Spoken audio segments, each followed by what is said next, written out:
All right, you are now live. Okay, thank you. Hello and welcome to the Accessibility Advisory Committee meeting for February 24th. The meeting is called to order at 4:04 p.m. And we move on to the land acknowledgement. The Halifax Regional Municipality is located in Mi'kma'ki, the ancestral and traditional lands of the Mi'kmaq people. The municipality acknowledges the peace and friendship treaties signed in this territory and recognizes that we are all treated people. So we'll start today's meeting with a roll call and AV check. When I call your name, I will ask each member to ensure their video and microphone are working. First on the list is Councillor Trish Purdy. Hello. Hello. Hello. Nice to see you all. Nice to see you too. And next we have Councillor Laura White for District 7, and Purdy was District 4, just to be more clear. Good afternoon, everybody. Thank you. Councillor Jean Saint-Amand, who gets a francophone present name today for District 16. Bonjour. And we have Liz Dool. Hello, I'm here. Yes, okay, that's great. Thank you. Rochelle Manette. Yes, I'm here. Thank you. And then Glenn Babcock. Thank you. And Oliver Keith sends his regrets. He's got a leave of absence.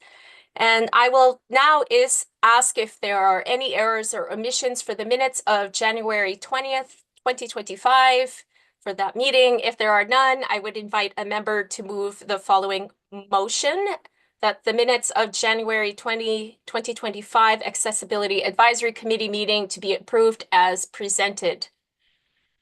This requires a mover and a seconder. So moved. Moved, okay. I'll second. This is Rochelle. All right, and I'll call for the question. All those in favor say A. Opposed, please say nay. Aye. Aye. Aye. Hi. I'm getting to Canadian, A. So aye. Okay. Next we'll have the, excuse me, my eyes lost track of what I was doing. I'll call for the question. Okay, so there we go. The next, we will now move on to the approval of the order of, oh, okay, so the motion has been carried. God, you would think I'd get this right by now. Anyway, we will now move on to the approval of the order of business for today's meeting. To our legislative assistant, are there any changes to today's agenda? No additions or deletions have been received from the clerk's office. Great, thank you.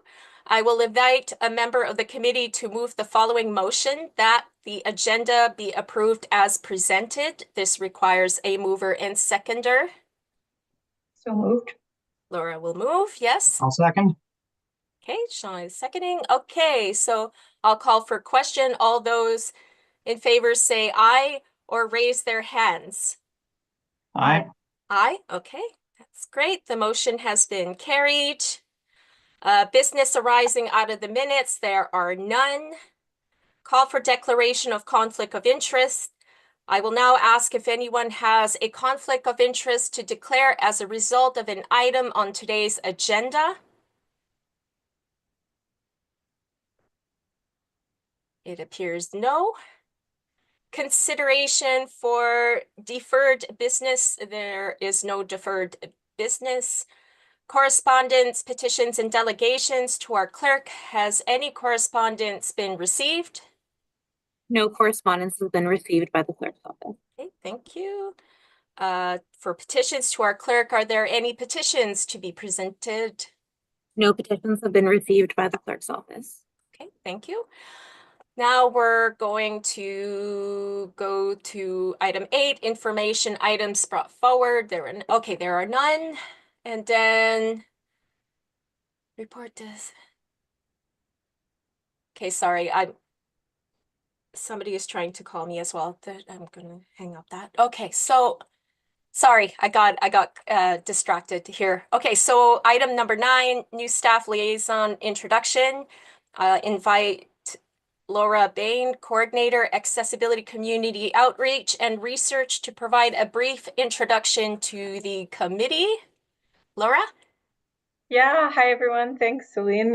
Coming to you from Shabuktuk, not from outer space as it would appear, but yeah, you gave my long title there, Coordinator, Community Outreach and Research, Coordinator, Accessibility, Community Outreach and Research, but usually we just say Accessibility Coordinator is fine. It's a new position. I just started at the end of November, although we do have other coordinators in other areas, such as our African Nova Scotian coordinator. So I'm working with Melissa Myers in the Office of Diversity and Inclusion, and it's mainly a position that's about engagement between people with disabilities and the city. So I'm really looking forward to supporting more engagements, kind of two-way communication. My background is that I am a lifelong member of the Halifax disability community. I'm partially sighted. I use a white cane. But I've also been working and volunteering in the community for quite a long time here.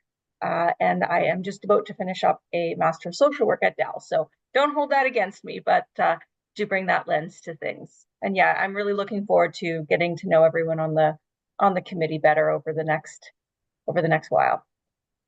Great, thank you. That's nice to meet you. So next, we're going to have a presentation, which is an overview on street accessible parking at HRM. We invite Jeff Nephew, Team Lead, Senior Advisor, Parking Planning, to deliver a presentation to the committee. You may start your presentation, Jeff. So Jeff, I'm just gonna promote you to co-host so you can share your slides. I can do that. Okay, perfect. The invitation should be up for you there.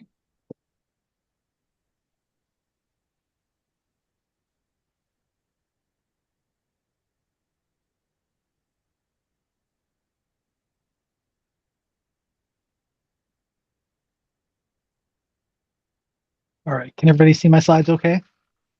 Yep, they look good. Great. Thank you. All right. Thanks for inviting me to present today. I was able to come, it's probably 3 or 4 years ago now, to discuss on-street accessible parking with the committee. And we've done a lot since then. And so I just wanted to give an update of where we were. I was given some areas of interest, I guess, ahead of time that kind of guided how I put this slide deck together. So hopefully I hit everything, but there'll definitely be a chance for questions at the end.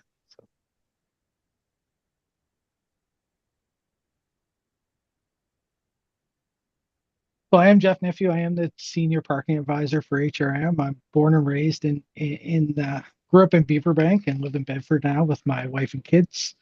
I've been with HRM since 2013 and in this role with Parking Services since 2020. My team within Parking Services looks at 3 major areas of interest: parking policy, legislation, including bylaws, as well as working with the province for some of their parking legislation, as well as the technology of the on-street and mobile stuff is managed through my group. Our group is primarily concerned with on-street parking only. We manage a couple of small on-street or off-street lots, and we also own the Metro Park Parkade at Hollis and Sackville, but we do not manage that. That's managed by a third party for us. So I'm going to get into a few things that have been highlighted as interesting for this group, as well as some things that I think are interesting that we've been doing. So the first one is on accessible parking availability and some steps that we've taken to help ensure that parking is available when it's required. I'm going to talk a little bit about how we've been enforcing accessible parking violations. And then I'll get into a few pieces of legislation around permits, around accessible parking and paid parking zones, around snow removal, and And I'll finish up with some some notes about how accessible parking is signed.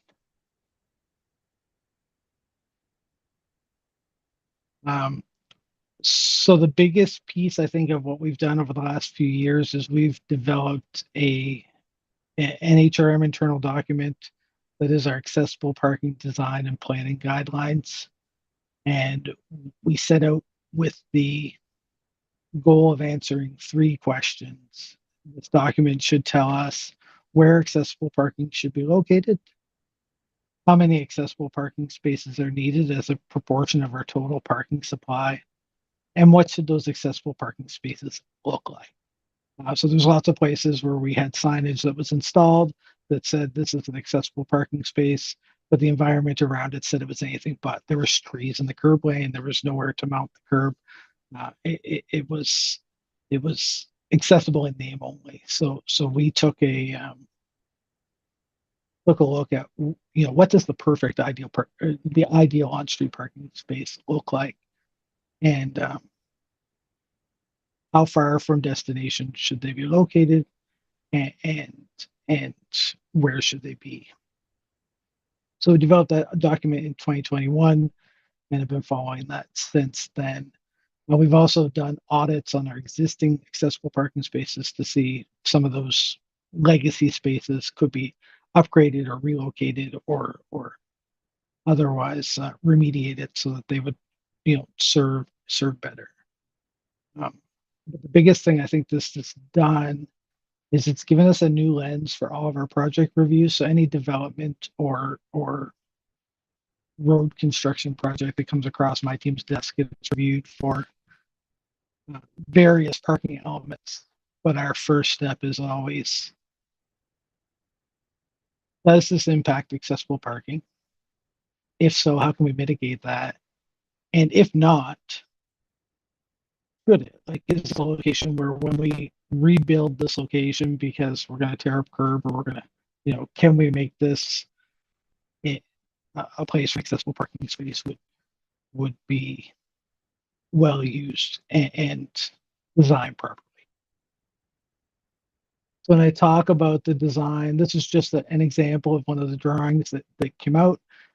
It didn't make it into the 2021 Red Book, the municipal book of design guidelines, but it will be in the next iteration. I just finished working with some of the folks in design and construction that says, this is how HRM will design an accessible parking space on street. So it's got a little extra width and quite a bit of extra length compared to a standard parking stall on street.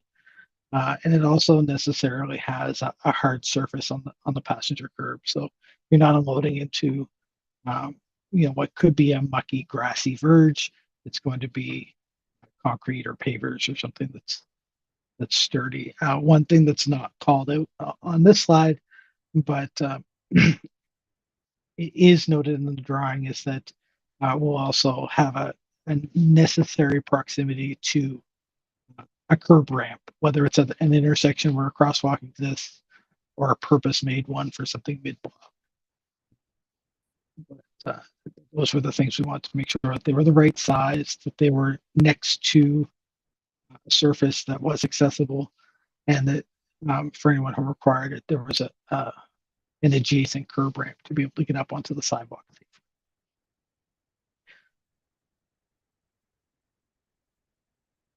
On top of making sure that the spaces that we're rolling out are appropriate, we've also heard that in the past, the enforcement of accessible spaces was inadequate, that there was a lot of abuse of those spaces, that people were parking there for just a minute. And we've really made that a priority for our officers when they're out on the street. So in 2018, we issued a total of 967 accessible parking tickets. That number last year was over 4,600.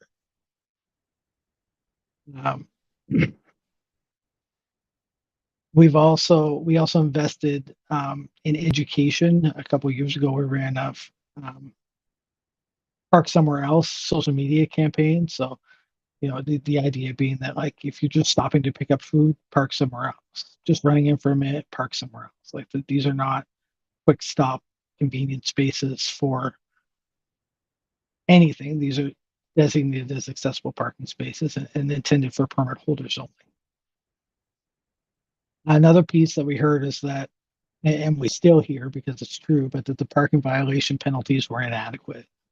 The standard parking ticket for parking an accessible spot without a permit is $100.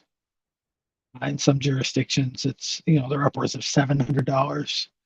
One thing we have done that we're able to do within the provincial framework that's provided to us is what we call tiered fines for repeat offenders.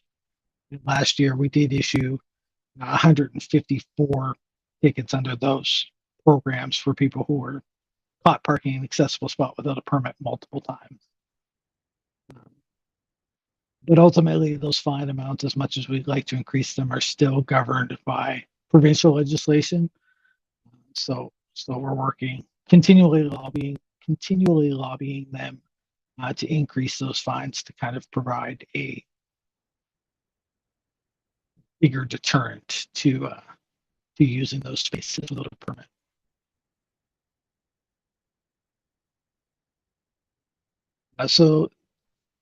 Part of our enforcement, this is the standard rear view mirror placard that's issued by the province. It requires the certification of a medical professional, but there's no fee. We don't have any control over how these are distributed or controlled or recalled outside of enforcement.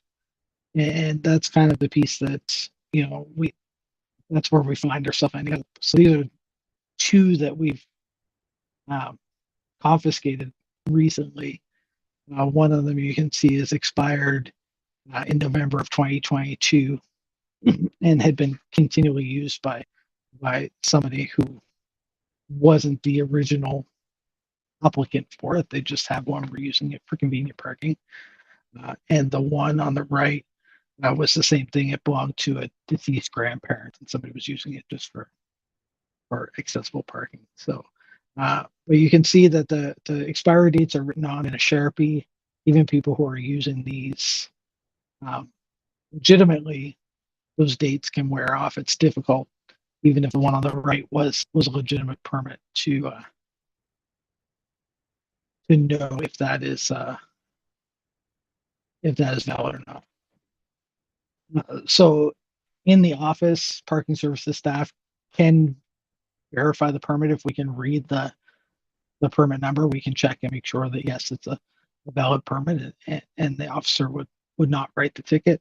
But we find a lot of time, like we said, they're expired or they've been stolen or they're, somebody's using a deceased family member's pass. So this is the one infraction where we will tend to err on the side of writing the ticket versus giving the benefit of the doubt, just because we think it is a more serious offense. But our review is more lenient. So if you were to get a ticket saying that your pass was illegible, but you could show proof that it was actually valid and just it had worn off, we'll cancel that ticket, make it go away. But we'd rather issue the ticket for people who are offending and help those who may need a review afterwards than the opposite.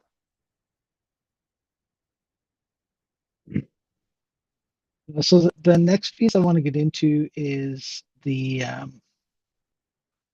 were some questions about had we considered adopting the Toronto model of paid parking, which allows for paid parking without cost to accessible permit holders, like with a displayed accessible permit.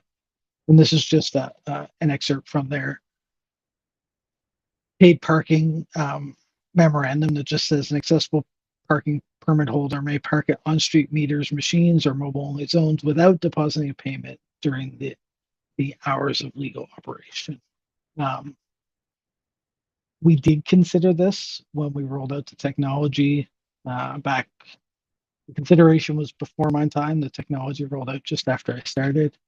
But what we had heard at that point from certain advocacy groups was that there was a desire for quality over quantity. That there was a concern that if we were to open up our full paid parking supply without payment, that there would be less of an effort put forth to design good accessible spaces. So that was kind of the impetus from that conversation. The decision was made at that time. Let's keep the paid parking as paid parking, but let's make sure that from a true accessibility point of view that we're going to take care of those spaces, and that was the impetus for that parking design and planning guideline that I was talking about earlier. For those spaces that are on street, they are free of charge, although some do have time limits. So places where we have accessible parking on the street, where we want to see a little bit of turnover, may have a 3-hour limit. We give somebody a chance to go into an appointment and have enough time to do their business in the area, but would encourage it to turn over so somebody else would have access to that spot. There was a question that come to me about winter works and how accessible spaces are cleared. This one, typically accessible spaces are cleared with all the other parking spaces. It's difficult for a plow to be able to pick and choose which curb faces they plow out. So as it stands, winter parking ban applies to accessible spaces too. And residents are encouraged to find off-street alternatives during snow events. I know that can be difficult for anybody to do. So I do recognize that there are challenges there, but if there are issues, definitely encourage a call to 311, and the Winter Works crews will investigate as quickly as they can.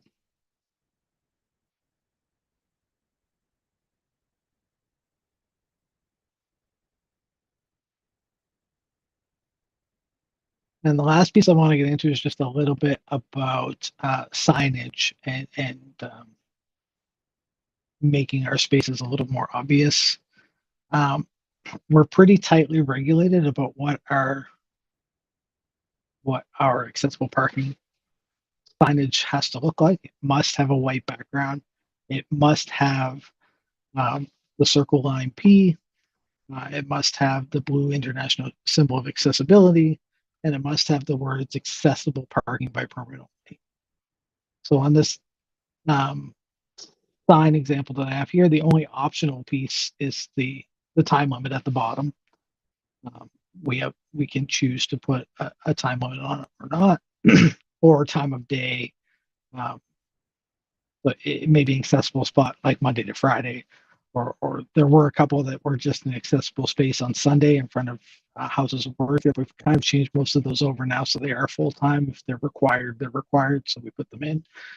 But other than that, we have very little flexibility about what those signs look like.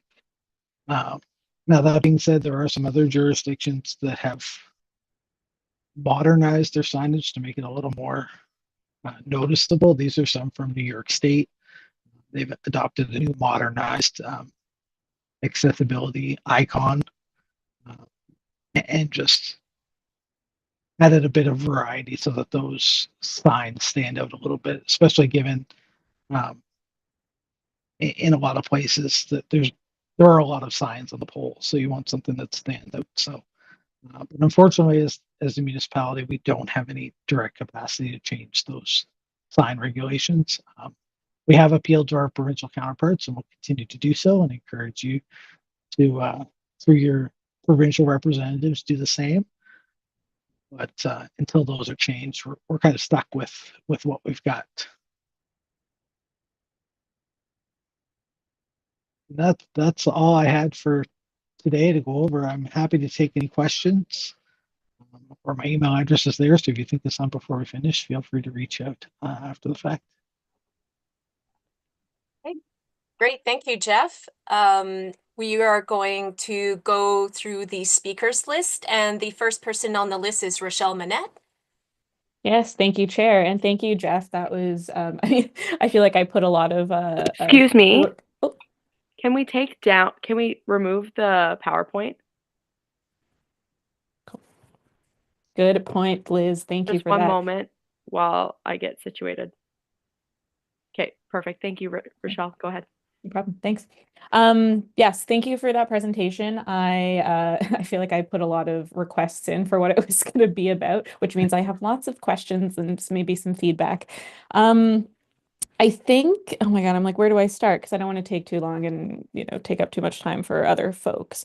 I think the biggest thing that's been on my mind since I started using accessible parking spaces is regarding like the amount and especially around what you were saying about like when you had thought about adopting the Toronto way of doing things and then decided that like quality over quantity was more important.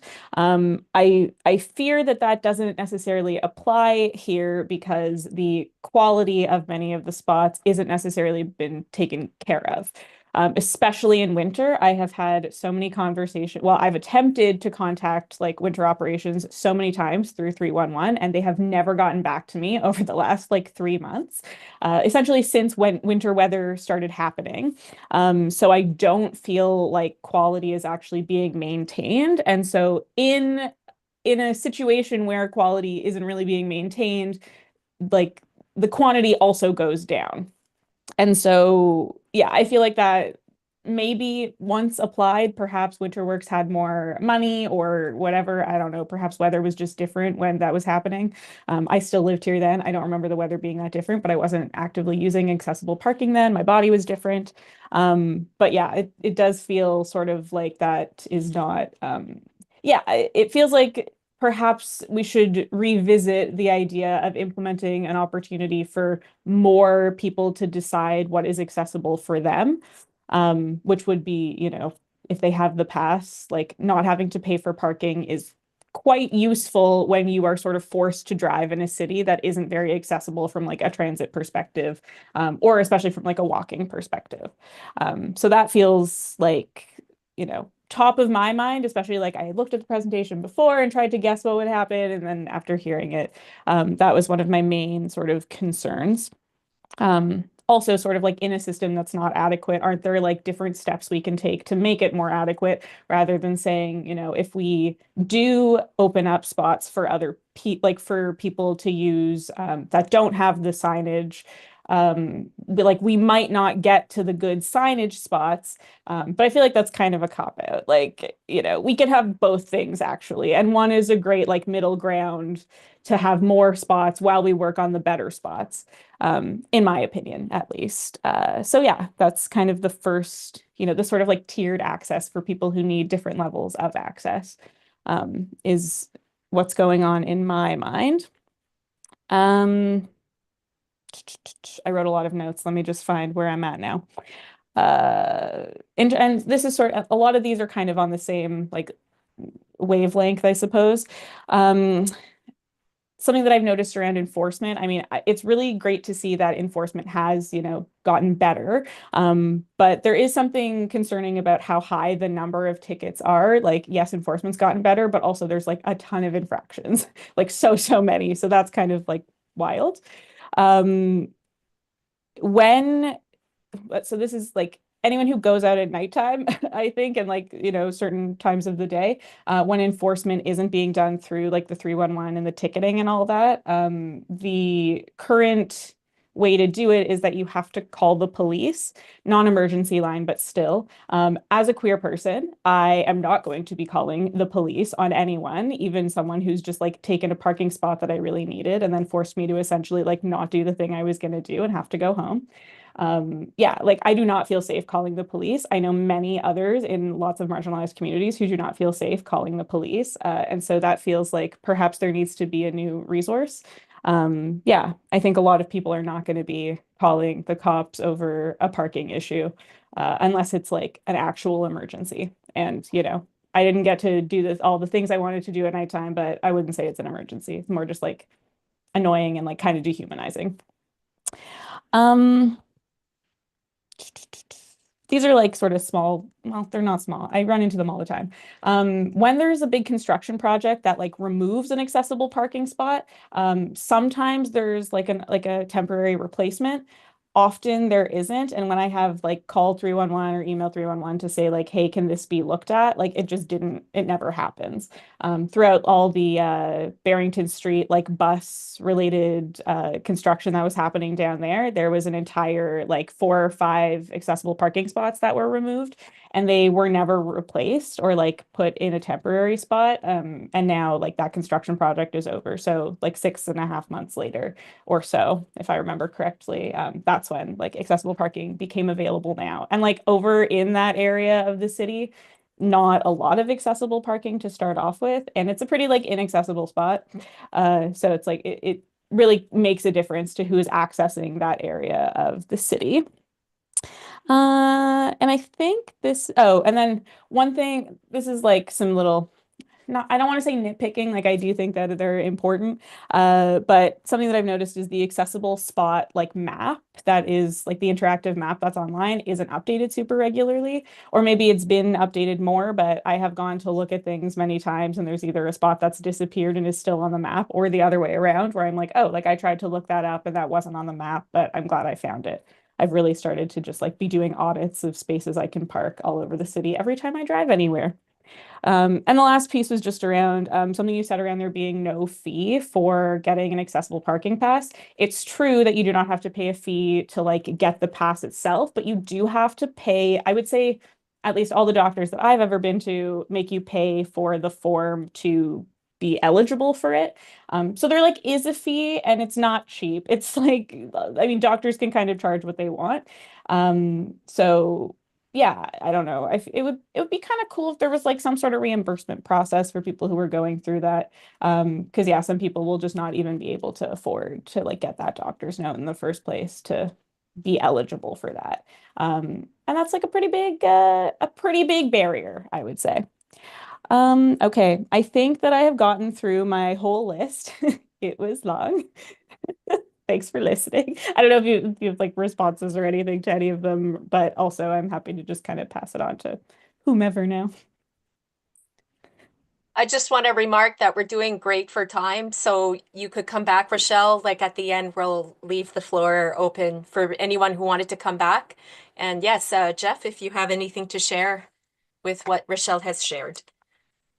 Yeah, I have a few notes, and I apologize if I miss anything. Definitely call me out on it. As far as the paid parking, free versus not free, we really went on guidance that we'd gotten from the accessibility community 6 years ago.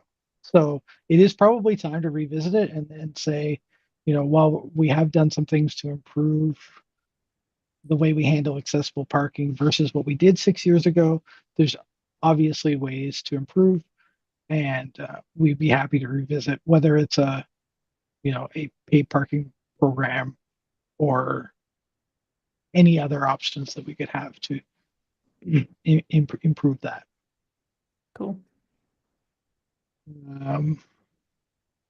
As far as the enforcement after 8 p.m., understand that there's many challenges with calling the police for something like that, both socially and logistically. The priority that a parking call gets for the police after hours is about as high as you'd expect it to be. One thing that is true at that time, not always the easiest to find, but all of those paid parking spaces are free when there's no HRM staff doing the enforcement. So the options become a little higher if looking for a free parking spot. I definitely empathize with your assessment of the Barrington Street bus terminal construction project. There were, I think, 5 accessible stalls that were impacted. We found spaces for 2 of them. The issues were a lot of the spaces that were available were actually quite steep and not very accessible at all. And we've heard a lot of feedback about don't make an accessible space if it's not an accessible space. And 8% grade is one of those places where I didn't necessarily feel comfortable putting up a sign and say, yeah, this is a safe place for you to park, when it really wasn't. So we did our best to relocate what we could. But you're right, that area of the city is quite inaccessible as it is, and there were some challenges with that. The next one was your comment about the accessible parking space map. We're in the process of building a new map that will actually track all of the curb use, not just accessible parking, but paid parking, highway parking, loading zones, taxi stands, sidewalk cafes. We've audited the entire peninsula, most of Dartmouth, and a little bit of the mainland, and that will be rolling out very soon, which will include not only a refresh of current state, but a new process to make sure that stays updated. That will include accessible spots, and we're going to call those out separately so that we can put those back on the online map and have them part of that regular review process. So we've also recognized that as an opportunity to improve. And well, my last note was just about the no fee on the placard. I did have a note in my speaker's notes that said no fee for the province, but that there's a cost for the medical review. So I do apologize for that, not making it from my speaker's notes to my presentation. Good. I feel like that happens. We're like, this is going to be important, and then it doesn't, come up. But I did have sorry, do I have time for like just a revisit of something I said before, Chair, or should I? Yeah, I can, if you can do it in less than a minute, that's great. Cool. I can. Okay. Yeah, just wanted to revisit the thing around like snow clearing and winter operations, where like I've noticed, they're like the spots are not being cleared to a standard that is actually accessible. And so it is making the quality like severely impacted. Also to the point where like I drove by a spot today and had to report it, that was completely covered in snow, but all the other parking spots, it was very like the meme that Liz sent recently in the email, where every parking spot on that street was cleared except for the accessible spot. It looked like the snow had been plowed from the, sort of standard spots, the paid parking, into the accessible spot. And so, yeah, it was just, and it's not the first time I've seen that in the city. It happened today, so it's top of mind. And yeah, I think like if we're talking about, especially around that like quality over quantity, like quality has to exist in the winter as well. And the thing I keep hearing from the 311 agents is it doesn't matter. Like it's just plowed like the rest of the street. So like accessible parking spots don't really exist anymore in a sense, which isn't great. So yeah, I just wanted to reiterate that because it's something that I'm currently dealing with in quite an excessive amount. So yeah. Understood. I'll take that feedback back to my colleagues in Winterworks. And Great. Thank you. And thanks, Chair. Great, thanks. All right, so next on the speakers list, we have Councillor Trish Purdy for District 4. Well, thank you, Madam Chair, and thanks for this, Jeff. I was just very happy to see a marked increase in the enforcement that's in 2024, like you mentioned in your report. That was in our budget operations report there last week. So very happy to see that. And I mean, I don't really have anything else to say, but Rachel does raise a very good point that, kind of been talking about for a few years now. The increase in our bylaw officers' hours is kind of, I think, showing to be an important conversation that I think we're going to have in regional council. And yeah, thanks for your work on this. I know accessible parking spaces, I mean, we're in kind of a parking space crisis in HRM right now anyway, with new policies and legislation coming through that is eliminating the need for parking. And I just think that is not a good thing, especially for our seniors and our accessible folks that need parking spaces. We can't eliminate parking spaces. It's such a necessary thing. And I know in my district, I hear from seniors a lot, and seniors that refuse to go to downtown Halifax now because there's just not good parking options, and they can't park in one of those parking garages and walk the hilly distance to where they would like to go. It's difficult for an able-bodied person to walk those hills, especially in the wintertime. So, yeah, I mean, it's complex, right? So there's more than meets the eye to these issues. So anyway, understanding that, thank you for your presentation, and we really appreciate everything that your team does to help ensure good, accessible parking spaces for folks. No, thank you for that. One point you made, and I meant to add this in my response to Rochelle, was there is a large number of tickets issued last year. But part of that is we're not giving the benefit of the doubt anymore. Where it Good. used to be, we would stop somebody who was, might be a skip the dishes driver who stopped and wanted to grab a thing, say, get your car out of there. Now Yeah. we're just going to get tickets. So, Good. That's good. Very good. we've tried education and we've tried encouragement, and it was less than effective. So now it's just the ticket. Perfect. Thank you. Great, thanks. Thanks, Trish. Next, we have Councillor Laura White, representing District 7. Hi, Jeff. Nice to meet you virtually, other than email. I had one quick question about snow clearing as well. So those pads you described in your AutoCAD there, are those on the list for things to be shoveled? Like kind of add to the list of pressing the button and doing the curb cuts and those pads. Are those things in policy to get done? Because they're often not done. I don't believe they are yet because they're technically not in the red book yet. It'll be in the Right. next refresh. Then they'll be Right. added to the enhanced maintenance piece. So, Okay. but that is the plan, yes, for them to be. Update the red book and then there'll be more, Yeah. more attention paid. As I understand, yeah, it's probably a better question for my colleagues over in Winterworks, but that's the way it was designed. Yeah. Okay. Thank you. That's all I have.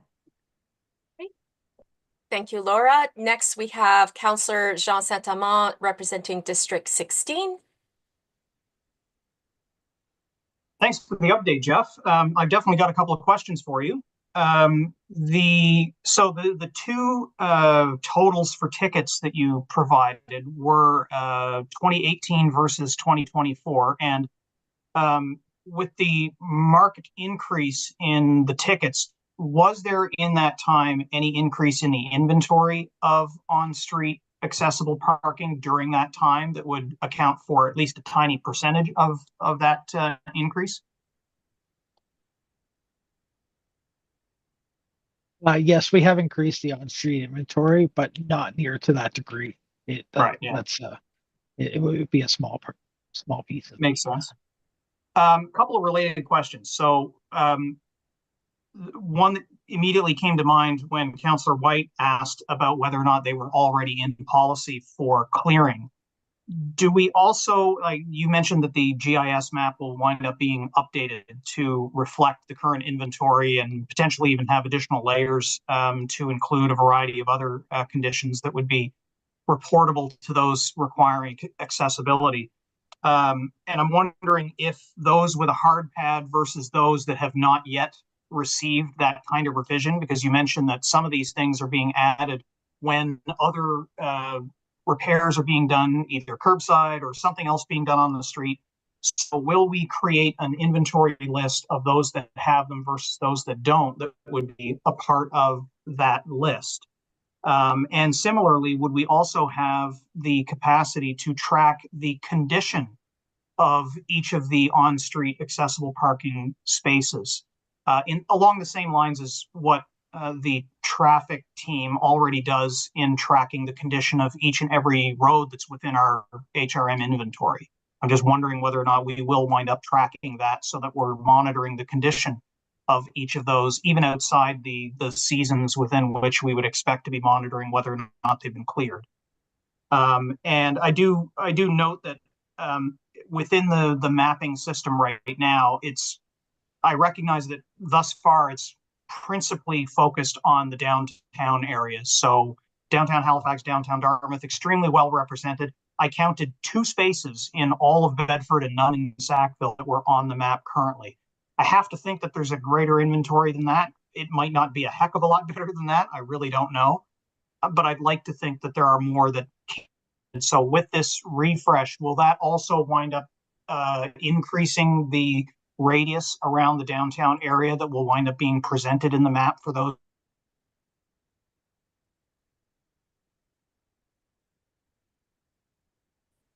Sure. So for your question about the surface adjacent to each of these accessible spots, after we published the accessible design guidelines, hired a student to audit every space that was in our inventory.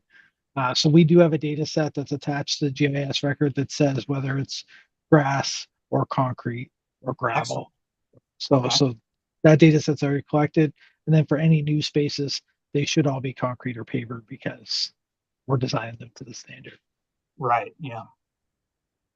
As far as the condition of the space itself, that data would only be captured when the public works team does their pavement quality audits. We wouldn't do anything separate from that. That said, if there was a concern that came through 301 about the quality of it, we definitely make sure that it was taken care of. That maybe our in-house teams could do something to improve the quality in the short term. Yeah, I'm wondering if it'll be monitored over time because, certainly concrete is subject to deterioration with exposure to salt and other conditions. So it's going to be one of those things that we'll wind up having to monitor in order to ensure that it's maintained on a regular basis. Yeah, I think it would be audited on the same scale as our bus pads or sidewalks. So right. As far as the map being focused mostly on downtown, the big reason for that is that's where most of the on-street accessible parking demand is. Most of the demand for accessible parking, once you get into the suburbs, is handled off-street because most businesses and residents have fairly substantial parking lots. Yeah. So that's not to say that if there was a need for a accessible spot in Hubbards or Musquodoboit Harbor or anywhere else, we can go out and take a look and install as appropriate, but the demand just isn't there. So you are going to see primarily that central zone focus on where these on-street spaces are located. Right. Okay, thanks. Great, thank you. Jean, next we have Liz.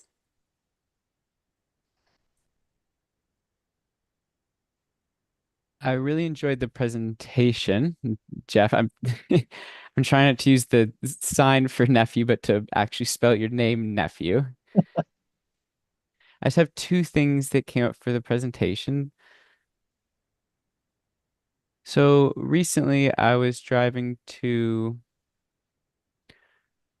I saw a regular spot that had parking and I went and parked in there. And then when I came out, I noticed that in very small writing, it said only for people with disabilities. And I almost just parked there and went in. It was just so small that I could barely see it. So I feel like maybe we can increase the size of that. I really like the signs they had for New York. I felt like those were very easy to see. And I mean, maybe that's a part of the reason why 4,000 tickets were issued in 2024. Maybe it was difficult to see the signage. And secondly, maybe from 2018 to 2024, we noticed an increase in the proportion of tickets. Like in 2018, there weren't a lot of tickets. There just wasn't as much accessible parking available, but now in 2024, there's a lot more. So maybe it's just a proportion.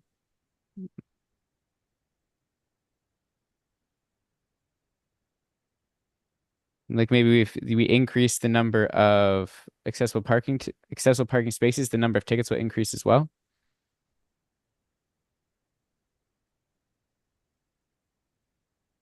Okay. So your first comment on the signage, I agree with you completely. I think we need to do more to make those spaces more conspicuous on our signage. As I said, unfortunately, that's governed provincially, so it's difficult to make those changes. Doesn't mean we're not trying, though. your second question about the proportion of Yeah, space. definitely have to do something about those signs. About the proportion of spaces, more spaces would lead to more tickets.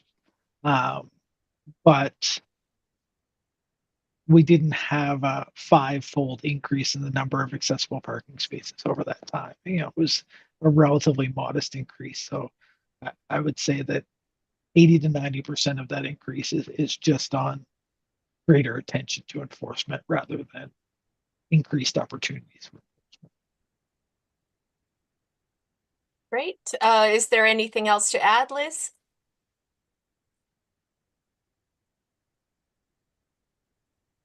And another one is a big issue that I want to discuss is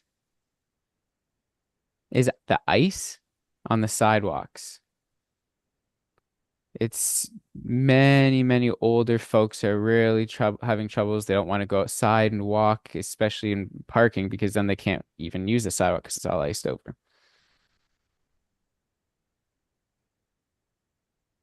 So like it's a tough decision. Like if I park somewhere and then how am I going to get over the small ledge of ice, a small ledge of, or the ledge of snow to get to the sidewalk? I feel like that's a problem that needs to be resolved. Yeah, I empathize with you on this one. I've been going through the same thing myself, and I get around okay, but it's difficult. So I know this is kind of an interesting storm for my colleagues in Winter Works about the way the ice is formed and layered. So they've had their challenges, but Great. I agree. It should be a priority to make the pedestrian routes as safe as possible. Great. Thank you. And if there's anything that you want to add, Liz, we're going to have some Thank you. space afterwards. Next, we have Glenn Babcock. Okay, well, I'm probably not going to take up too much time because I only have a couple of comments. I could complain about the visibility of the signs as well, but there's a reason why they don't give blind and visually impaired people driver's licenses, so I never have to look for one on my own. In fact, quite the opposite. I've never applied for a permit. My wife actually likes to park farther away so that I get more exercise. The only other than that comment, I should say as well that may change as I get older, as I get a little bit more timid about walking. Well, this probably applies more to parking lots, but as I get more timid about walking through parking lots because I can't really see whether the cars have a driver in them or don't have a driver in them. I can't see whether the taillights are lit up and they're about to back out of the spot where I'm walking behind them. There's no chance of me making eye contact with the driver to know that they know I'm there. So I do, as I get older, I do start about those things a little bit more and get a little bit more concerned about it. But so far, I haven't felt the need to take any kind of an accessible parking spot away from anybody else. The one question that I was wondering about is, as the enforcement officers are going around and looking for offenses, are they also recording legitimate use of accessible parking spots? And is anything being done with that data, perhaps in terms of determining that there are places where there is insufficient accessible parking spaces and it could be expanded to meet demand?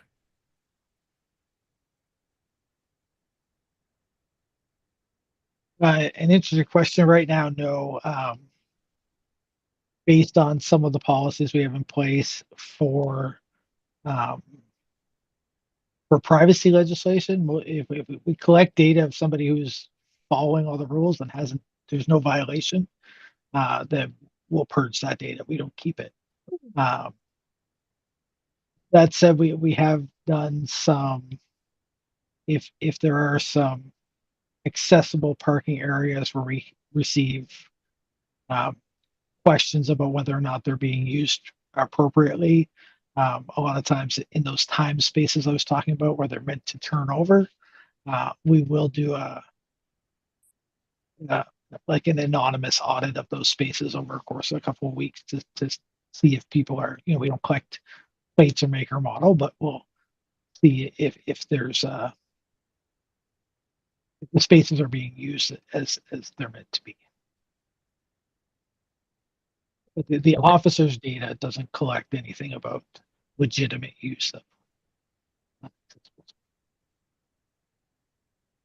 Okay, that's it for me. Okay, great. Thank you, Glenn. And now it is my turn to speak. I don't really have much to share because I do not use accessible parking, so I'm not that familiar. However, I will bring up what stood out to me in this presentation and what people have mentioned. The first one has a lot to do with how you were meaning that a lot of the cards that you display have an expired date on it. This is just kind of like a technical thing that I'd like to kind of wonder, it probably can't be done just yet, but just like the Mac Pass, like how when you have like a certain a card, like a chip that's at your window and there's like a signal to let you know that you went through like the toll gate, but yet the other version would be that you arrive at the space and it just, there's like a toll that will recognize that you're owning a card that is up to date and that it is actually like for real, that you are somebody who is accessing this parking space legitimately. So that's just something I'm just throwing out here, that it just sounds like technology, advancements in technology may be working in everyone's favor. The other thing that also stood out is talking about snow removal and ice. It's pretty clear, which I find it so interesting with snow removal in the HRM, because we only have a handful of major winter events.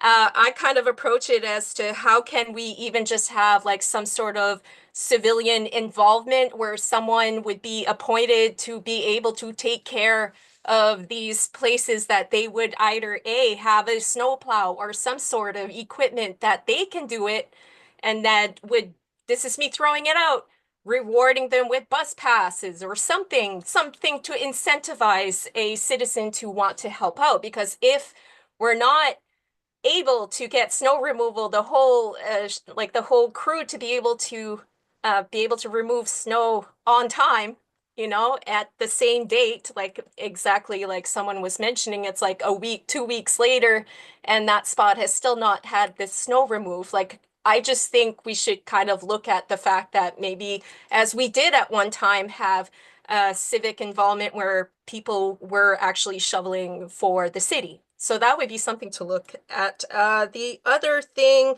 as well as somebody had mentioned about New York, how the signs work, like that there's even the fine indicated on the card, just to kind of show people what you're getting into. If you're parking here, this is what you're going to get.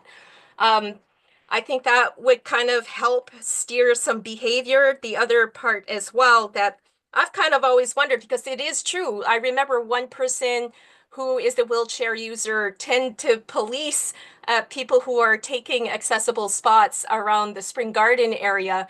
And the one thing that I've found was noticeable is that it's not noticeable. And I know that you guys have like some red tape with the province about signage, but what my question is how about street parking itself? Like, is there a way of, let's say, painting that whole lot with a bright color, so the person that really does park in front of it, it really is kind of a psychological thing of, okay, I really parked on an accessible parking space, to kind of really signal that, and for the public to notice that somebody is parking in a space that they don't have a card or anything. So just to kind of like make it public, their accountability more public, then maybe they wouldn't want to attempt to do this, because it's clear that people feel they can get away with it because it's so obscure. Nobody really knows what accessible parking looks like. So that's the other one. Last but not least, the only question I have is, everybody's talking about a map that indicates the accessible parking spaces. Is it something that you can find, like let's say you're looking for a destination, let's say the Pete's Fruitique, and you want to know if there's a parking spot nearby, like, do you have it on Google? Where do you access that? Where do you know where those parking spots are? Because I'm new to this. I'm just curious to know. Yeah, so that map is available on the halifax.ca/parking website. All of our parking information is there. There's a special section for accessible parking that has that map featured, as well as the details of our the design and planning guidelines. Oh, okay. Because reason why I mentioned that is that, like, let's say, for example, for transit, when you're looking at like how to get to a destination by car, how to get to a destination by bus, when it's by bus, it indicates where all the bus stops are. So you can actually plan in advance. You like can really see it from there. So it's kind of like two birds with one stone. You don't have to go, oh, okay, now I know my destination by car, but how do I get, you know what I mean? Like now I have to go on the HRM website and scope out the parking. Like it just would be kind of convenient to have it already readily available that way, just like we have it readily available to point out where the bus stops are. So that's just like suggestions, and that's it. I'm good. We're doing good for time, so I could actually say that we could probably keep going for 10 minutes. And I see that Jean, you would like to speak as well, and Rochelle, you wanted to add more. So we can have a good 10 minutes free for all. I'm gonna give it to Jean first, and then whoever wants to put their hand up, I'm gonna go by that order.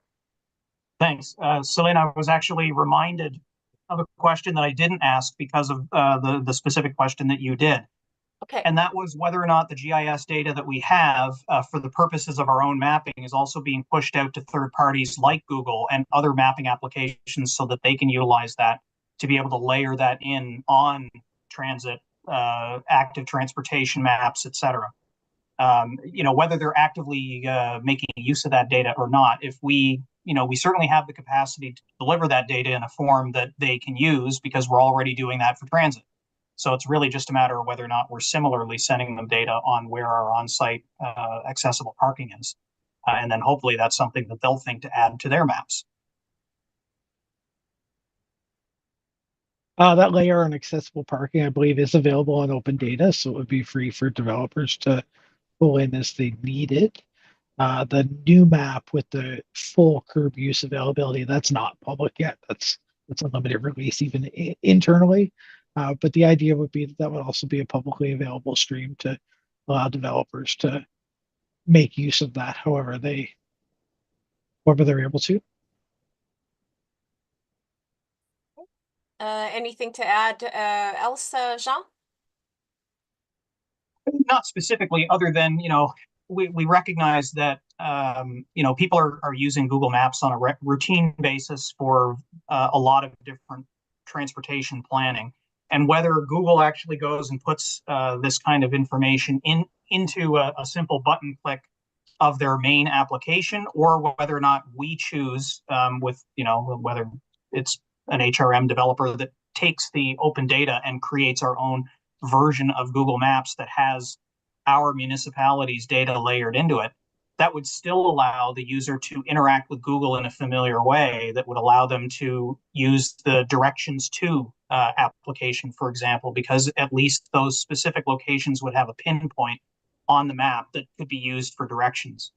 So it may be that, just taking that extra step ourselves may bridge the gap if Google isn't already planning on integrating this kind of information into their primary mapping application.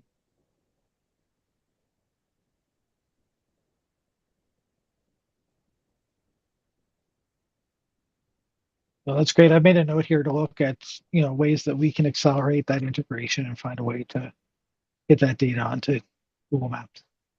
That's great. Thanks, Jeff. Thanks. And Rochelle?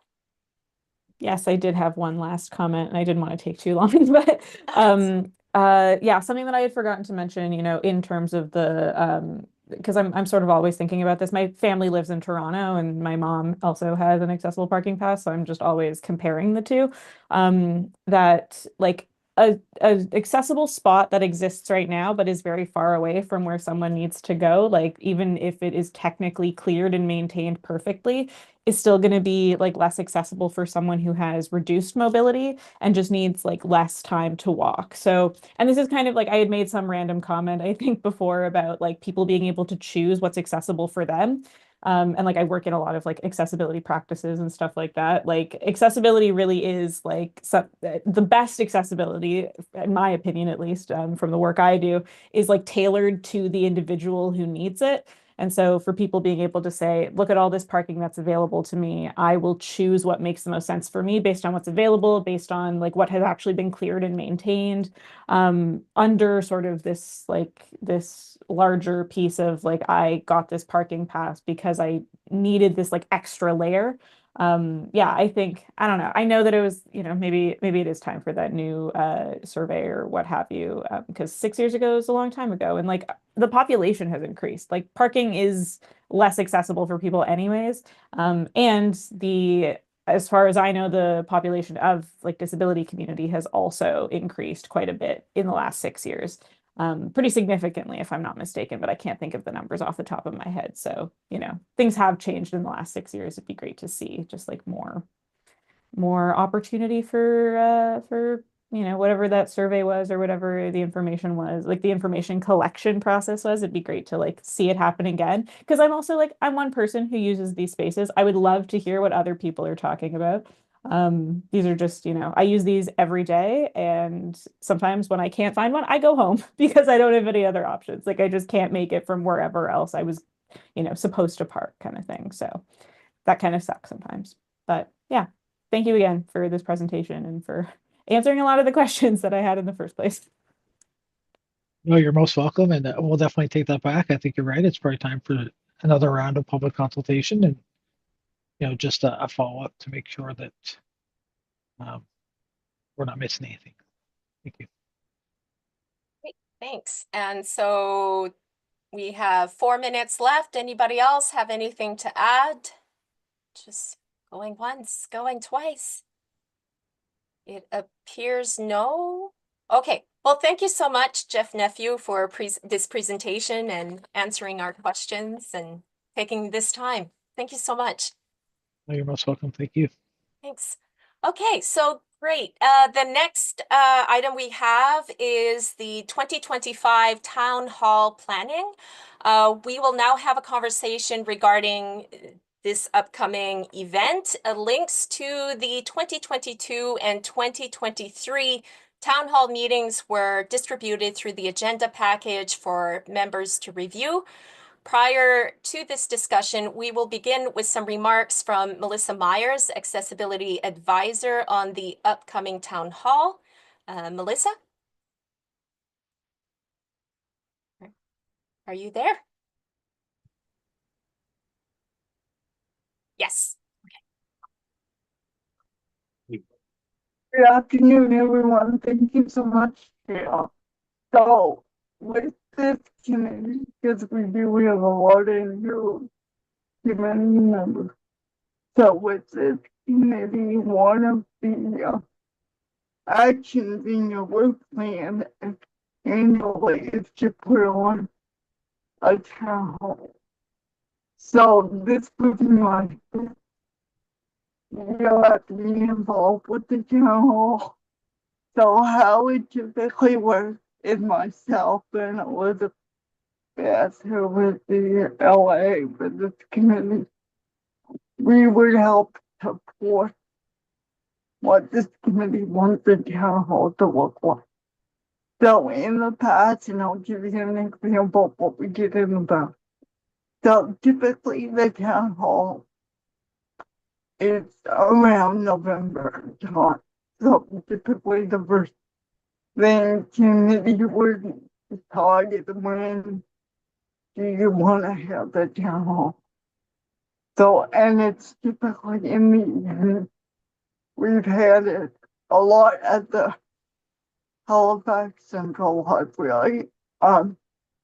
There was a lot of conversation over the years of having it at a different venue. The reason why we kept it at the Central Library is because with the last few years, it has been a hybrid event, meaning people can come in person and people can watch it online. And so with the Central Library, they have the technical capacity for us to actually do a hybrid. We have a lot of HIM facilities, we totally understand that, but they don't have the Wi-Fi, they don't have the strong internet connection to host it virtually. So I'm gonna put that out there in case people have questions. Though in the past, the event has kind of focused on that. The fact that we would invite certain business units to come and present, typically transit would be more, Parks and Rec, Public Works, myself, I do present. Just to give, folks an update, the community update in terms of what HRM has been doing in regard to accessibility and improving accessibility. We then have opened it up for questions that become quite popular because people come with questions, so they can ask questions multiple ways. We've taken turns to ask questions in the room versus asking questions for people who are online. If you're in person, there are different ways that you can ask questions. But we have people that go around the room with a microphone. We do have people going around writing down questions for people if they don't feel comfortable speaking in front of our audience. So we try to accommodate depending on the comfort level and people's ability to participate.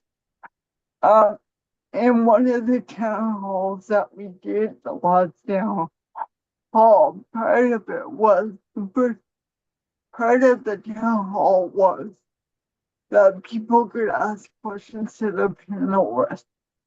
And then the second portion of the town hall was more around kind of having an open dialogue about what people would like to see happen with the journal.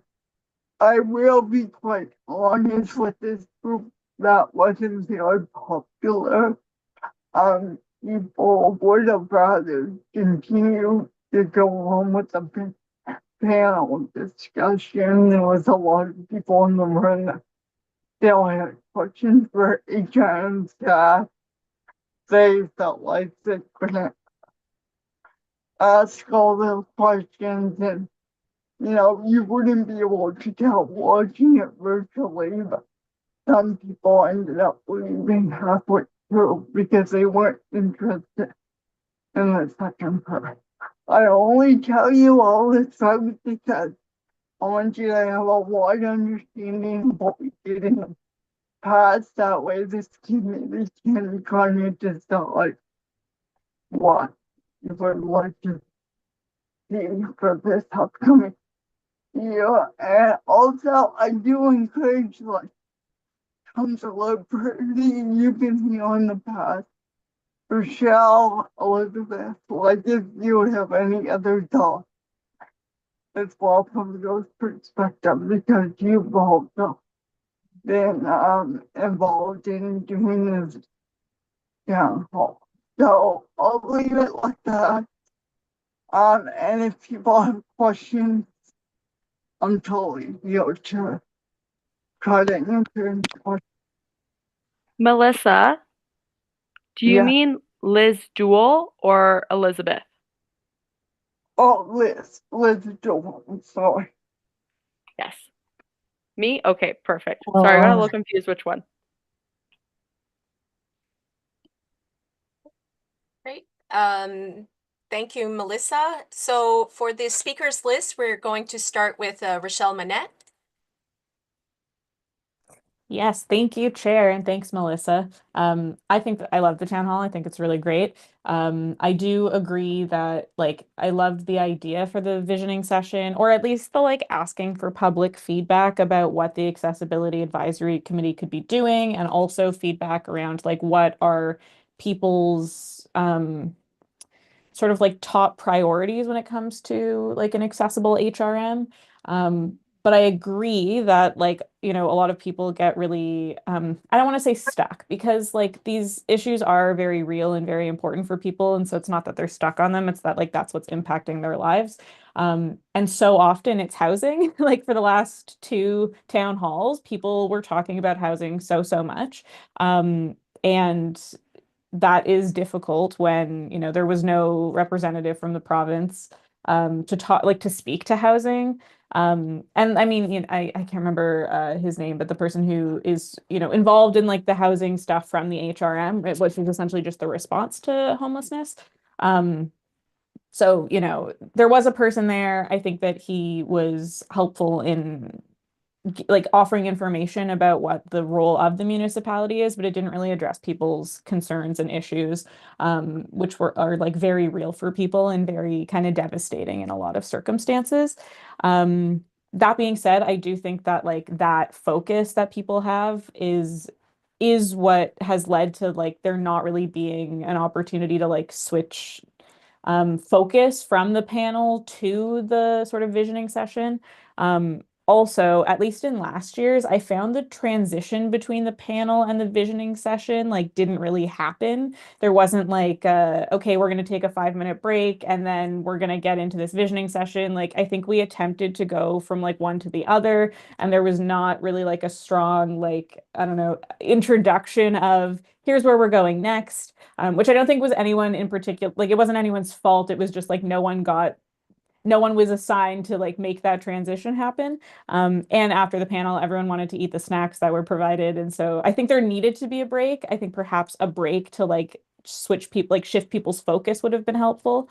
Or, you know, in the case if we decide not to do that visioning session in the same way, I think having an opportunity for it, but not doing it in sort of like the public forum vibe would be nice. Because if I'm not mistaken, and you know, I don't know how long I've been talking now, I don't want to go over time, but something I've been thinking about since one of the last conversations we had about the town hall is it would be great if instead of maybe the visioning session as like a public forum, you know, post big public Q&A of the panel, it would be cool to actually have an opportunity for all the people who were part of the panel to like go off to sort of like separate areas and then have people be able to go and talk to them directly like a fair but not really. And then perhaps there also would be an option, and perhaps that person can kind of like speak at the end of the panel, and perhaps like someone who's involved in this committee, maybe even Laura Bain, I feel like that maybe is on your radar now, to have a person be like, okay, if you're interested in talking to us about the Accessibility Advisory Committee, about accessibility more broadly from an HRM perspective, like what would you like this committee to focus on? What do you want the like larger focus to be? Then that could also be like a singular person that people could speak to kind of more privately. Because a lot of people's questions get like not answered in a public forum because we try to, you know, make sure that everyone has a chance. And usually that means that the first person has a chance, or the loudest person, or the person who talks the longest has a chance, which I often am. So I recognize that. Yeah. I think that was my main piece of feedback right now, assuming I answered the question correctly. But I do think like the panel is good and having opportunities for Q&A is good. I think that there needs to be an option for that visioning piece. But the way that it's being done isn't necessarily the most effective. So I'd like be interested in finding a way to like just move some things around, switch some things up to like make that part be possible. While also, you know, keeping that like clearly people are really really focused on like what is a big issue right now. And a lot of the time that's housing. It's like really sometimes transportation too. Yeah. And also, and sorry, this is kind of an aside now that I realize it. I know the people who do the inclusion stuff for the HRM, or the rec therapists who are in charge of that, and one of the people who comes to do the presentation. And she was saying that because it's done in November, nobody ever asks questions of her, or at least not a lot of people ask questions. But the time that she gets the most feedback and questions and concerns from community members is around the summer, when that's when like the HRM inclusion programs are kind of the most is going on with them. So I think also it depends on like what is a current issue in the city that people are experiencing like personally. So just something to keep in mind, because we usually do it in November, and I don't know if that's also up for a conversation, but we could yeah. definitely circle back to that. I actually really like you bringing that up. So we're doing good for time. So we're going to go through the list, and again, like I think, and make sure we'll have ample time for everybody to come back. Next we have Liz.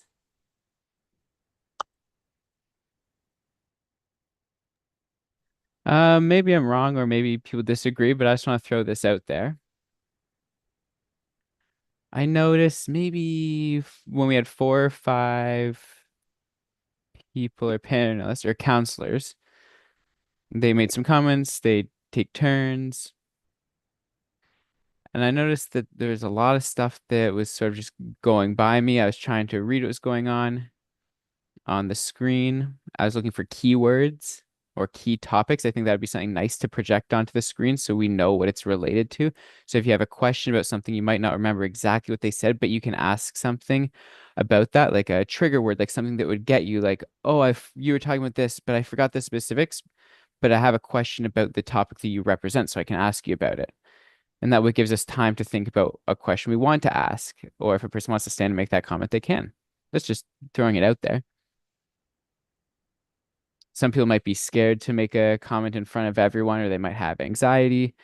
So another way to ask a question would be great. So, okay, great. Thank you, Liz. That's actually awesome. I really like the idea about having keywords on screen and even having the questions on screen. Okay, sorry, I got an opinion and I have my time later. Okay, so next we have Councillor Trish Purdy for District 4. Thank you, Madam Chair. And yeah, great feedback from both Liz and Rochelle. And I'm just wondering, I'm going to ask Melissa, are we able to invite representatives from the province to be at our next accessibility town hall because of the questions really relating to housing, healthcare, affordability? I think that would be really, really good. The other, and just like Rachel said, the transition period, I'm wondering if that visioning section could be done, like I even like how I was going to suggest too, like Rachel already mentioned, instead of having the visioning as just one person and having the whole place be engaged, which didn't work at all last time. We lost most of the people when that transition happened.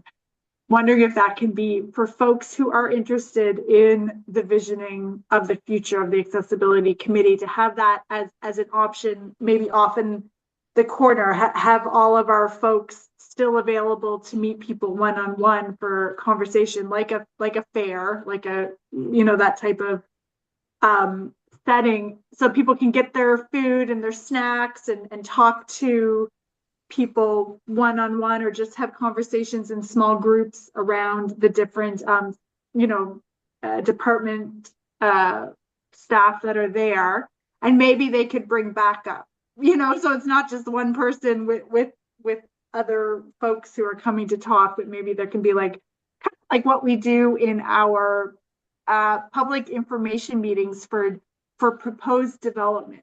Sometimes we'll have staff available around the room, and people will just, it's very casual. You just kind of walk through the room and look at the pictures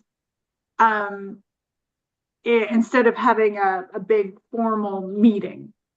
And I do like Liz's comments too about having the questions on the screen, or having ability for folks, maybe if they don't want to talk into the microphone, to be able to type in their questions or send them in that way. That's a great idea as well. So, and the food, like, we need to encourage people to eat the beautiful food that is there catered for the people. And I just feel like because we lost so many people in the transition, they didn't come to the front to get the food. And so not sure how that would work. Like, if there would be encouragement for folks to get a snack throughout the whole night, or if we're going to have a specific, I think the food needs to be part of the itinerary, so that we have either people are free to come throughout the whole night and get their snack and their drink, or we can tell them at the beginning, we will have a specific time for the food. Don't worry.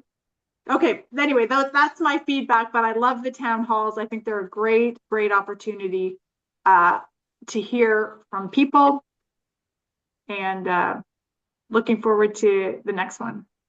Great. Thank you, Trish. And the part about the food, yeah, I mean, it should be utilized as like a social mixer, because I know that the last town hall we had, I managed to meet fellow advocates that way, right? And a lot of newbies, you know, I know there's advocates that they've been doing this for years and know so many people. But if you're new to disability advocacy, especially, that is exactly that. The food should be made for us to connect, you know? Yes, and on the connection, sorry, I forgot to say that too. This is an opportunity for folks to talk and meet one another, that they may not have that opportunity. So I think that needs to be included in the night as well. Opportunity for mixing and mingling and just meeting, you know, free from well, everything is an exhibition, right? Like, I've been to events where you're waiting. Like, there was a senator a couple of weeks ago. I was waiting to talk to the person, but the event went the exhibition went so long. Person went home. I didn't get a chance. Anyway, sorry. I'm speaking over my time. I'm sorry. I'm being terrible. Okay, so the next one on the list. Well, can I just respond to Councilor Pretty comment? Sure, yes, absolutely. Yeah. So a couple things with the food, I totally agree. But one thing we learned, we ordered way too much food, so we will cut back on that. In terms of inviting the province was invited. And things happened that the province couldn't come. Okay. So if the committee wants the province to be there, it's really critical part that you soon decide when you want to have this town hall. And I'm going to be honest, what the committee does not see, you don't see how much work goes into putting on this town hall. And so really, it's only myself, Elizabeth, and we got more. We are looking at, folks, I'm not making this up, it's a good 6 months to really put on this town hall. So Michelle, I appreciate thinking about, do we change the time, the year? I'm totally up for that. But maybe not this year, because if you do that, time is really not on our side, folks. Like, it is the end of February already. And so we would need time to book the venue. Like, there's a lot that goes into that. And also, one thing that I wanted to mention at the beginning that I didn't, this is your event. This is the community's event, and I need to stress this a lot, because over the years, I've not seen a lot of participation. Yeah. From committee members. Yes, I've seen some, Michelle, kudos to you, but like over the years, I've not seen a lot of participation on the day of the event. This is not Melissa and Elizabeth event. We are here to support the committee and making sure that the event happens. But you, as the committee, own this event. Yeah, if I need to remind you folks, I wrote this next few months, I'll be happy to do so because that's something that I've learned within the last 5 years. It's not Melissa or Elizabeth, it's the committee. So meaning whatever the committee decides that you want this event to look like, we can help facilitate that. But on the day of the event, we are then looking to have roles that of the people that everybody participates in however you can and whatever ability that looks like. And we can be open and as flexible as we can. Does that kind of make sense, folks? Yeah. Okay, thank you. Thank you. So next, okay, Elizabeth, yes? You raised your hand. So, Erin Young, one of the staff members in the meeting, actually had something to add, but was having issues with his mic. I'm just gonna see if it will work if I try to unmute him as host. If not, I can maybe read his message. Erin, are you able to speak? Is your mic working at all? No. No. Okay. I can.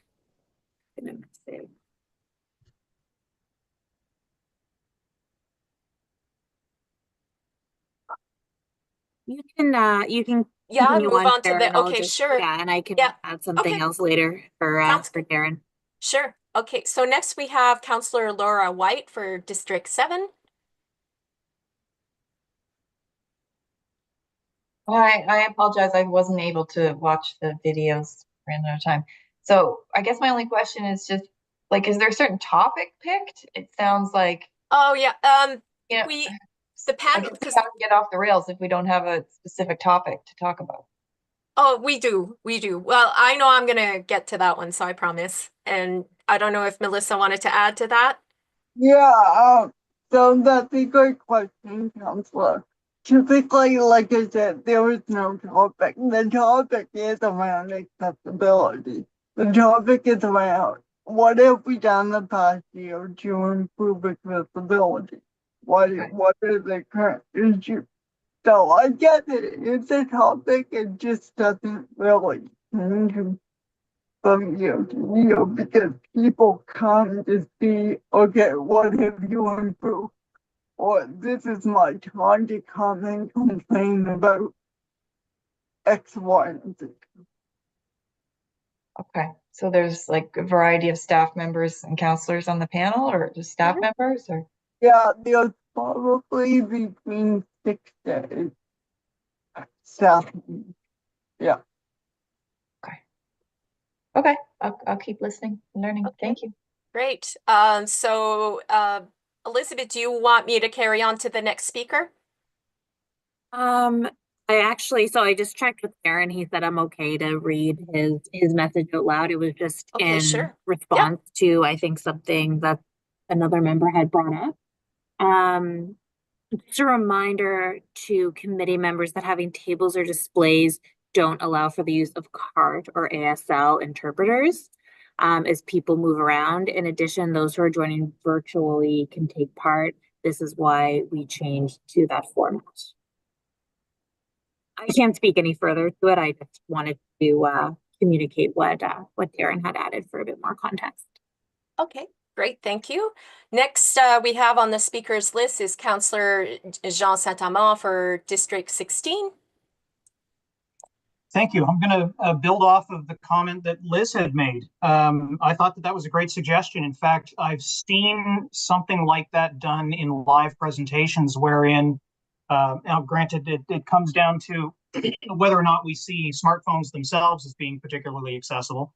But there have been presentations that I've been a part of where they've had a URL up on the screen or a promo code, QR code on the screen that allows you to participate virtually in the discussion right then and there.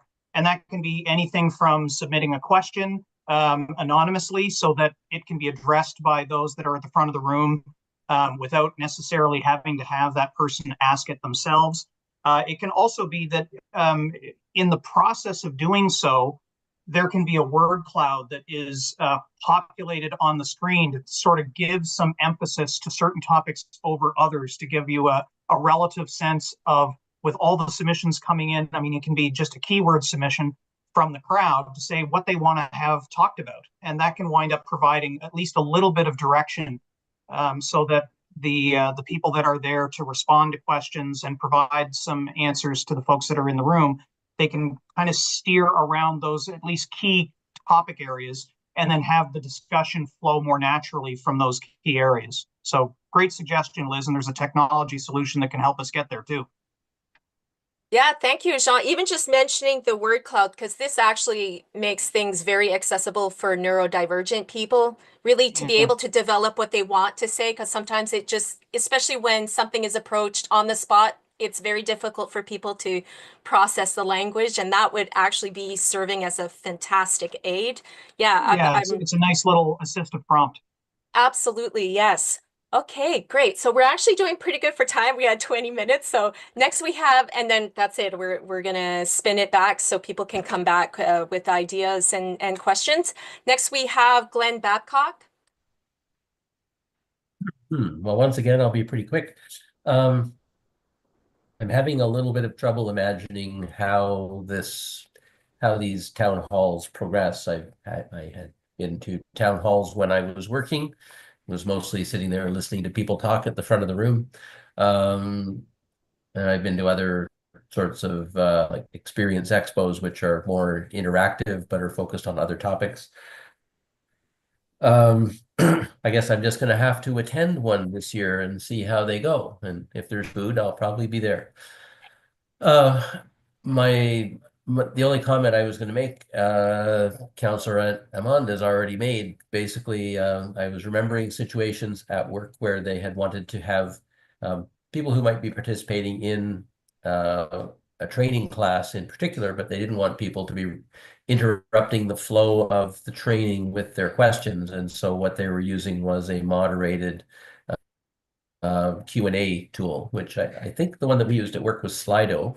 Yeah, Slido was mentioned. Yeah. Yeah. So it is the same sort of thing. You have your own personal device, you have a QR code that gets you connected in, and then there's a person who's set up as a moderator who reviews the questions, and they can either answer to an individual or they can post the answer to everyone if it's something applicable to everyone. So we've gotten away from tools like that when we've been doing virtual ones, because there's usually a chat on the side and people can read what's going on. But in live events, tools like that are great for people who don't want to speak up on their own. Great.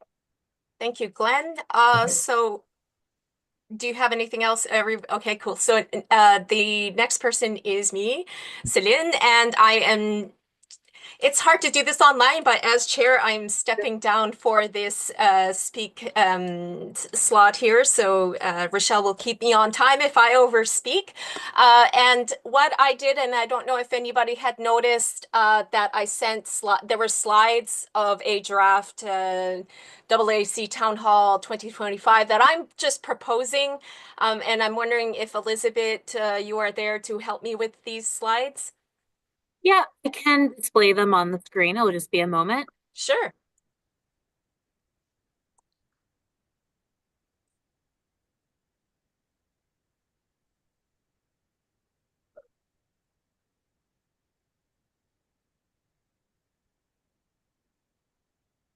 And while she's taking care of that, I just want to mention too, this is sort of like a go big or go home version. You know, some of these ideas may be too much for this year, but hey, let's just drop these ideas in and talk about it for maybe this could be carried on to the next.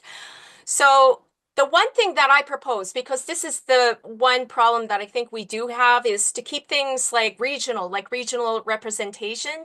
Yeah, you do have the first slide. That's perfect. So, okay, perfect.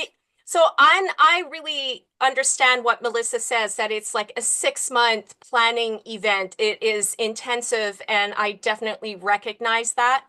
The one thing that I feel positive about is that we can maybe assign library involvement, because the Halifax Public Libraries have a location for each district.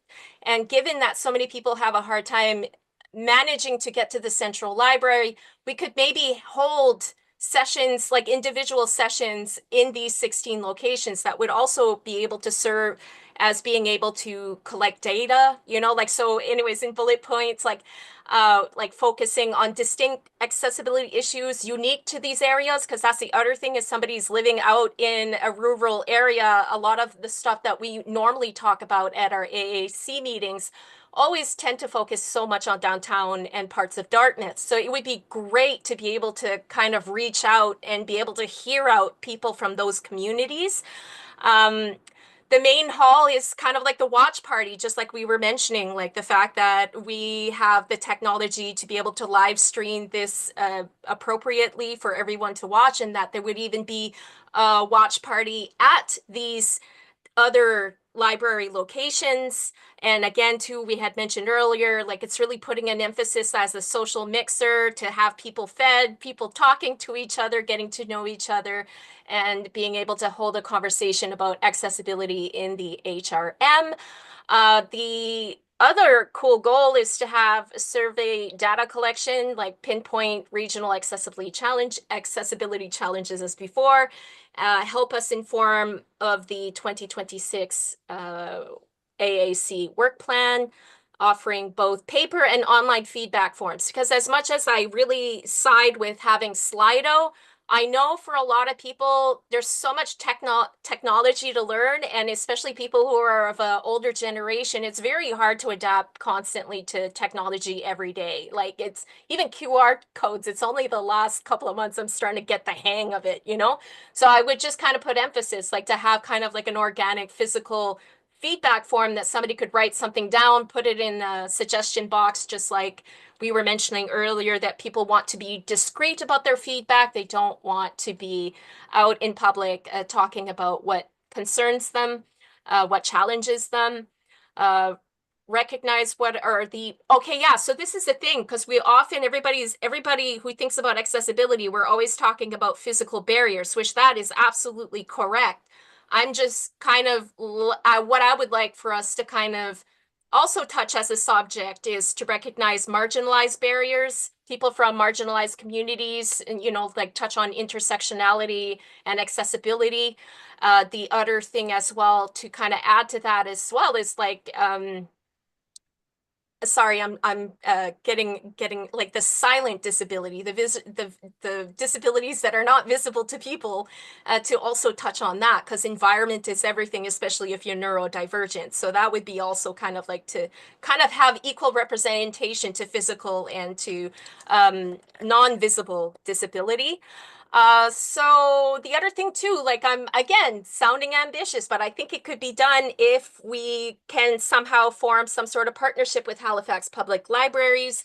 With each location, especially the Dartmouth and Central location, we do have like an community outreach coordinator, somebody that is actually there all the time, even especially at the Central Library, that is familiar with the public, that feeds the public, that offers also opportunities to talk to legal aid, to talk to the Elizabeth Fry Society, to be able to hear about what the library offers in terms of public accessibility for social care. I really think, especially, and I think, excuse me, Laura Bain, as you were mentioning, you were at Dal studying social work. Like it would be just kind of great to have that social care element in this meeting for this town hall. And I'm just looking at things because I have other slides, but it's actually covering a lot, like discussions on mutual aid. That's the same thing, like Mixer. How can a community help each other, where we don't always have to rely on the city itself, like the top city officials. Like we can actually start forming our own supports, like just talking about those things, because that's something that I feel is important, especially if we fall on harder times. Yeah, so again, as Rochelle said, housing is definitely a key thing. I think it's more real than ever before. We can also approach like things like food banks and mutual aid kitchens, like resources, like exactly that, like where do we get our housing, where could we get food if we are in a fall on a hard time while living in the HRM. If you could move to the next slide. I'm trying to speed this up, guys. I really actually would prefer hearing from people than myself. If you could switch to, okay, so yeah, so that one's great. We can skip to the other one. We already kind of went in there. Just looking at what's different. Yeah, see, this is the thing. It's like every location have community rooms, like to be able to have a community room for each location to offer for people to come and gather together and form a watch party for the main hall event. That would be something that I want to throw. Workshop. Oh yeah, so yeah, like key things like get to know your district counselor. Nobody really knows how to interact with the city or the province, you know, like to be able to just kind of give learning educational tools of, you know, how do you best interact with these people? Here are advocacy suggestions. Even just teaching how to utilize 311. I think not everybody really understands it either. And okay, so I'm just gonna look quick. Yeah, so the next slide, and I think, yeah, so then I would be good. That would give me 1 minute and I can do this quick. Okay, yeah, so the other crazy suggestion I have, because it was also mentioned, breakout rooms, like having an ability where people can actually form into a section and be able to talk on a topic, whether it's transit, whether it's snow removal or parking, Parks and Rec, you know, I think this would be really great to have.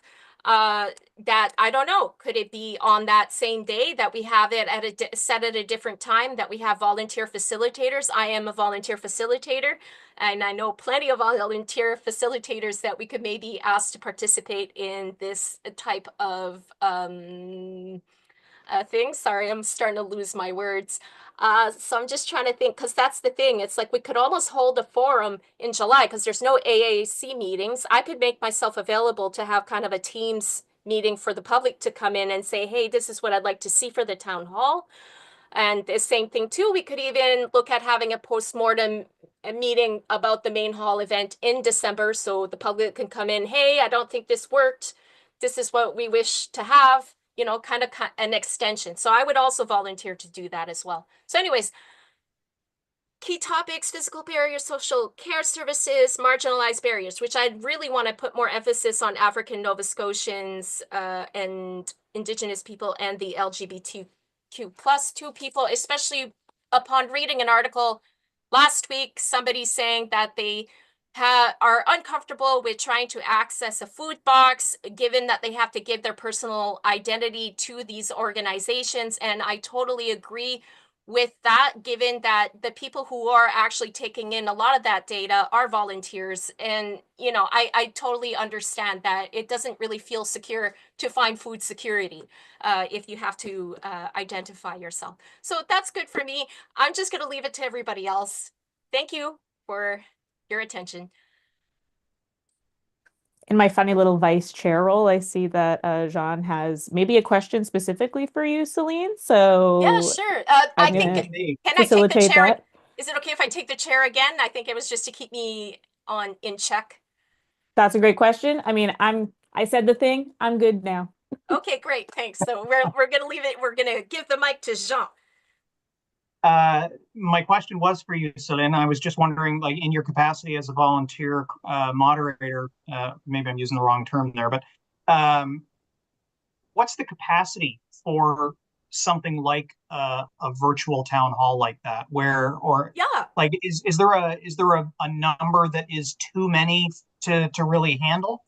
That's actually a really good question. That is one to kind of look at, and also kind of, yeah, I actually really agree with that with you. That would probably be the one logistical thing. Last week I was at a Teams meeting and it had an ample amount of people. I would say we probably had 30 people, and we were able to kind of go into breakout rooms. And the breakout room that I was in, we were 4 people discussing. So sometimes too, having a breakout room, we have 15 minutes to discuss one topic, and then we have different rooms. So it gives a chance to have everybody to kind of take notes and see what this group has to highlight. And then we come back and then we brief on that subject, if that makes any sense. Yeah, it does. Yeah, for me, I pay attention a lot to this because I am a conversation circle facilitator with IZAN, so I know a few of those things. I'm actually even holding a session that is surrounding DEIA with another organization that is set for April, and there could be a good testing ground for me to see how this goes. So that's the thing. It's like I feel like some of these things may be complex, but I feel that especially with the members and the committee members that we currently have and the staff that we have, I think we could find a way to make these technical things happen, you know? Magnifique, thanks. Great, thank you. And there is Myriad. Myriad? Sorry, Murray, like Oh, parade. okay. Yes. Murray. Hi, I'm with the libraries, so Oh, I okay, know that you perfect, had some perfect. comments Yes, about thanks. the library, so just wanted to step in and say the library is always a willing partner on this event, and whether it's at Paul O'Regan Hall or in another location or figuring out sort of how we can make that work. We've tried a variety of different options in the past, similar to what you have suggested, having watch parties and communities that are not as accessible for some individuals. So we've tried that in the past as well. So just wanted to let you know we're here to support as we can, and happy to have further conversations with the committee on what that might look like from a library's perspective. And also, we do have some experience with some of these options that you've laid out. So happy to have those conversations about what would work. That's awesome. I'm so glad that you showed up, and yay. Okay, great. Because we're also going to have, from what Melissa has mentioned as well, so I don't know if she could clarify, we're looking to have a second meeting just like this, especially because we're going to have new committee members. So we'll keep you posted if you can attend. Yeah, Great. I'm usually here, but in the background. In the But I'm background. listening. Okay. Yay. Okay, awesome. Thank you so much. No problem. Thanks. So who else would have something to share?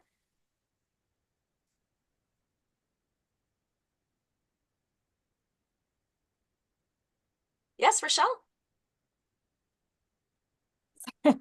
Sorry, I mean, one thing I did want to say that I have to leave like right at 6 because yeah, I that's have to all go to good. work. Yay, nighttime working.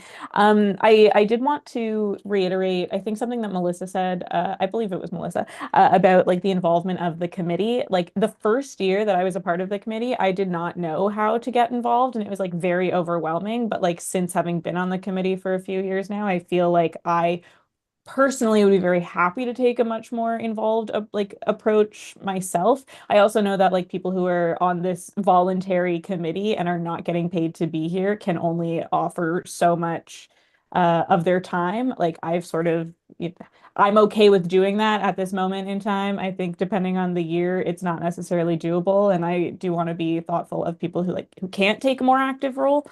But for people who can, like I would encourage getting as involved as possible in this event because it's way less boring. Honestly, if you come to the event and you sit there for 2.5 hours and listen to people talk and you don't have some sort of involved role, it gets pretty dry. Yeah. So, but it can be really interesting, obviously that's my own opinion about it. But I do think that, and I think perhaps the committee, depending on who's comfy with it, could be utilized in a really intelligent way to create more opportunities for like breakout type spaces. Although I appreciated whoever said that like creating accessibility around the specific like smaller group pieces is going to be of high importance. So we'd have to think really strategically about that. But I feel very strongly in my own ability to think strategically about that because of the work that I do Yes, that is yeah. paid work. So anyways, just wanted to put that out there before I had to leave. So I'm yeah, and that not everyone has internet access because that is also very That accurate. is true, but the fact though is we're offering so many options. You have an option to possibly go to a library location in person.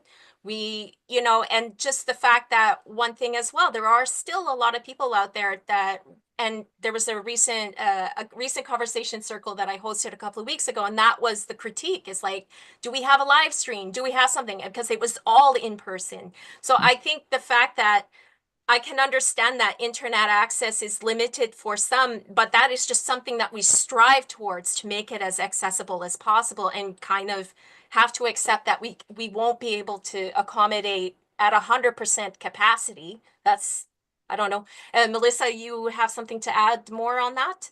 Yeah, I do. So thank you so much, Rochelle. That was something I wanted to mention too, that we have to remember not everyone has internet access. So there's a lot that needs to be considered when making this event accessible.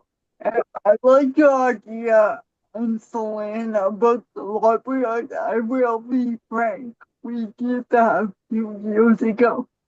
So we did work for Marine Creek. We found that nobody showed up at some of the locations. So not to say we don't do it again. I totally think we could try it again. Yeah. We have to be cognizant of the staff and what that would take to actually. For sure, I agree with that, but I think this is kind of part of the growing process with event planning, because every event you're going to hear the stories of, near to no shows, one person showing up. Like example, I had a conversation circle on one topic, one person showed up, but the last meeting I had 9 people show up. So it's about seeing this as an opportunity that this will grow, like I think it is true. We aim, we go big or go home, and then be able to brief why would there have only been 3 people showing up or no people showing up.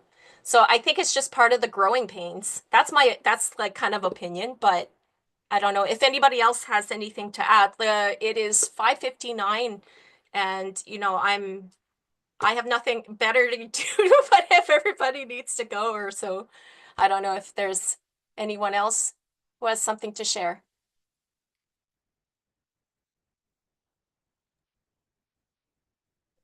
I think the counselors can help you ensure that there's a maximum awareness. I think it really just comes down to, as a committee, if we commit to ensuring that we've created every opportunity, both in person and virtually, for people to participate, and counselors and HRM support outgoing messaging that ensures that the maximum number of people that we could possibly think of have been reached and invited and made aware of all the opportunities that they have to participate, then we'll have made every effort to ensure that people could be part of it. There's always going to be, a time of day or a location that will just be a deal breaker for one person versus another. But the more open we can be about every opportunity that they have to participate. And the reality is, if someone wants to participate, they don't have to stay within their own district either. If the night that's picked for Bedford is terrible for one person, but the one in Sackville is perfect for them, well, then they would absolutely be welcomed with open arms to go to that venue as well. So, right. I think we can try to make sure that everybody feels like they can be included no matter what happens.